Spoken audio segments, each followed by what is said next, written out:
আজকের রেসিপি হলো চিংড়ি মাছের মালাইকারি। ছোট থেকে বড় আমরা সকলেই এই মালাইকারি খেতে খুবই পছন্দ করি। খুব সহজে অল্প সময় কিভাবে এই চিংড়ি মাছের মালাইকারি বানাবেন তার রেসিপি আজকের আমি আপনাদের সাথে শেয়ার করব। বাই দ্য ওয়ে, আমি মৌ, আপনাদের সকলকে আমার চ্যানেলে স্বাগত। চলুন দেখে নিই কীভাবে খুব সহজেই চিংড়ি মাছের মালাইকারি বানাবো।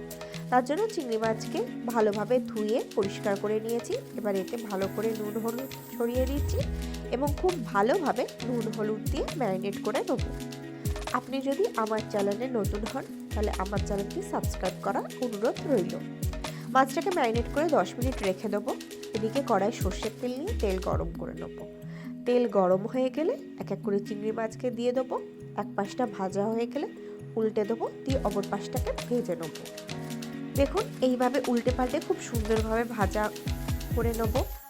যখন খুব সুন্দরভাবে ভাজা হয়ে যাবে, একদম সুন্দর লাল হয়ে যাবে, তখন চিংড়ি মাছগুলোকে তুলে সাইডে একটা পাত্রে রেখে দেবো। মাছগুলোকে তুলে নিয়েছি। এবার ওই তেলেই দিয়ে দেবো তেজপাতা, শুকনো লঙ্কা, আর দিয়ে দেবো গোটা গরম মশলা আর কিছুটা পরিমাণে গোটা জিরে। মশলাগুলোকে হালকা করে নেড়ে চেড়ে নিয়ে এতে আমি অ্যাড করে দেবো পেঁয়াজ বাটা। আমি এখানে 2 চামচ পেঁয়াজ বাটা অ্যাড করে দিয়েছি।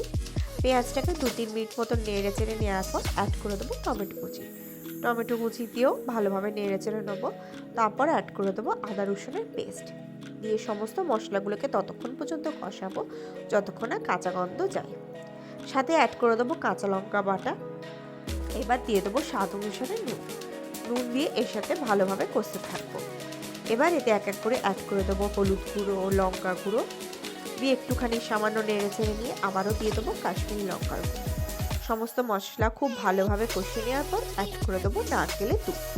অল্প অল্প নারকেলের দুধ দেবো এবং খুব ভালোভাবে কষাতে থাকবো।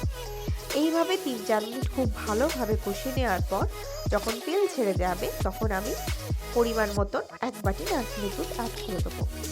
এখানে আমরা বাইরে থেকে কোনো জল অ্যাড করবো না, সম্পূর্ণটা নারকেলের দুধেই হবে।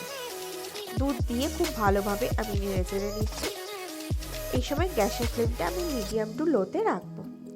এবার ফুটে গেলে এক এক করে চিংড়ি মাছটাকে দিয়ে দেবো। চিংড়ি মাছটাকে দিয়ে আমি 3-4 মিনিট ফুটিয়ে নেব।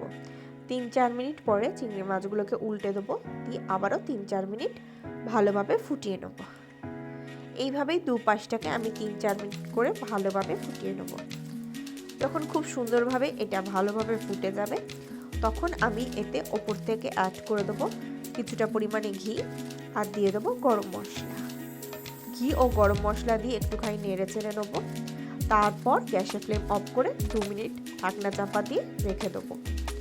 দিলেই তৈরি হয়ে যাবে আজকের আমাদের দুর্দান্ত স্বাদের চিংড়ি মাছের মালাইকারি। দেখুন কত সহজে অল্প সময় তৈরি হয়ে গেল আজকের এই রেসিপি চিংড়ি মাছের মালাইকারি। আশা করি আজকের ভিডিওটি আপনাদের ভালো লেগেছে। যদি ভালো লাগে তাহলে অবশ্যই লাইক করবেন, কমেন্ট করবেন, শেয়ার করবেন আর আমার চ্যানেলটি সাবস্ক্রাইব করে দেবেন।